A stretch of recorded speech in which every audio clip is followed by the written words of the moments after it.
Hey everyone, today I've got something pretty cool to show you. This is my Shulker box splitter. It is basically a system that takes a mixed Shulker box as an input and splits it into multiple Shulker boxes containing a single item type. For example, we would have a mixed Shulker box as the input, and the output would be 3 Shulker boxes with one item type. This is useful in things like encoded storage, where you need Shulker boxes with one item type.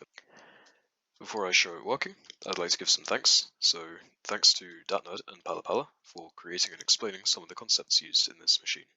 And also thank you to Bqyden for creating this circuit here. Right, let's show you it working. Here I've got 4 shulker boxes with different combinations of items in them. I've got a single stackable item, a single unstackable item, 4 unstackable items, and a box containing everything really. Fragmented stackables, unstackables, single stackables. Before I show you this working, I would like to explain a bit of how the redstone works. So up here, under where the box will be dispensed, we have a variable filter. This is a self-resetting variable sorter. It will try to remap constantly when there's an item in here, and we need that so that it can handle 16 stackables as well as 64 stackables. Here we've got the actual circuit for the variable filter, and here we've got the circuit for the unstackable filter. This was done by Bqyden. Down here we've got a system that detects whether items are flowing through, and when items are not flowing through, it will break the box, which is what allows us to have one item type per box. These yellow wires that you can see here are for global hopper locking. You would connect these to the input and unlock the hoppers when items come in, and when the system is not active, you would have them locked, and this reduces lag. Right, now that I've explained a bit of how it works, let's show you in action. Here, I've got a bunch of boxes with things inside them I showed you earlier, and I'm going to just pass them through the thing. Single stackable item. It's going to get loaded into that box, like that, and as you can see, we've got the item in the box, and the shulker box gets ejected over here. There would be a water stream there. The same thing will happen with the unstackable item, but instead of going into the shulker box, it will also be ejected over here. It can also handle multiple unstackables. The unstackable filter is fast enough for that. As you can see, they're all being ejected over here without any issues. And there are also no buffer items in this dropper. And the last box, this is the one with all of the random stuff in it. As you can see, the variable filter has been mapped to white glass, and in a second it's going to remap it to red glass. And the box with white glass has been ejected over here.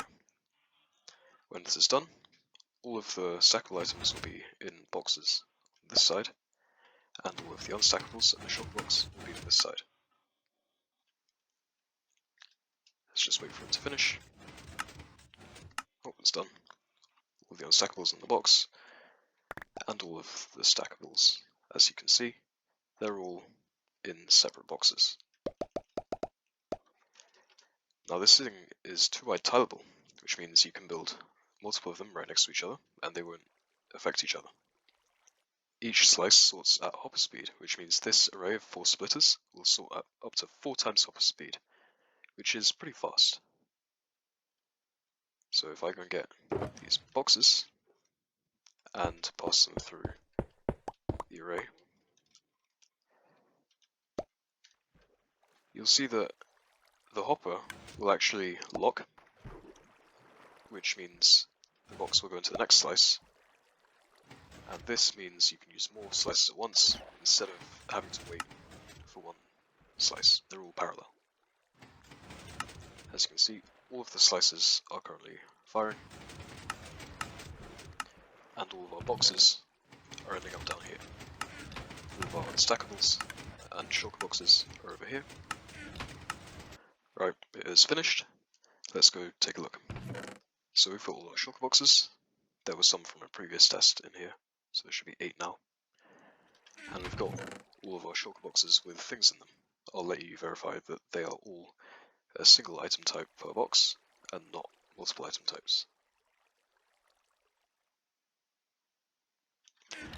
Right, that pretty much concludes it. Again, I'd like to thank Datnod and PallaPalla for explaining and coming up with some of the concepts used here, and also Bqyden for this part of the circuitry. I hope you enjoyed, and have a good day. See you.